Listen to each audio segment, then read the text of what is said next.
2 सितंबर को मैंने एक प्रेस वार्ता की कि 16 करोड़ 80 लाख आईसीआईसीआई बैंक और आईसीआईसीआई प्रूडेंशियल से अलग अलग वक्त में अलग अलग कैटेगरीज में उन्होंने कैसे अर्जित किए।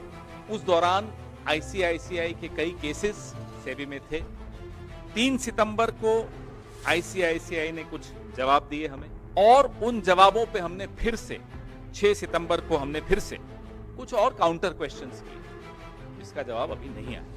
6 सितंबर को हमने एक और खुलासा किया कि कैसे माधवी जी और उनके पति की एक प्रॉपर्टी में कैरल इन्फो सर्विसेज लिमिटेड नाम की एक कंपनी किराए पे रह रही है, किराए पे ले रखा है बंबई में। और ये कैरल जो कंपनी है ये वोकार्ड की ही कंपनी है।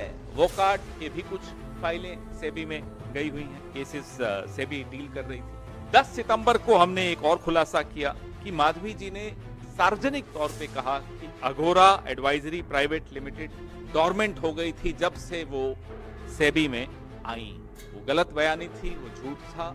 न केवल अघोरा लगातार उसके बाद भी कंसल्टेंसी सर्विसेज दे रही थी, बड़े बड़े कॉर्पोरेट्स को दे रही थी, बड़ी बड़ी कंपनीज को दे रही थी, ऐसी कंपनीज को दे रही थी जो सेबी से भी जिनका खास केसेस सेबी में खुले हुए थे।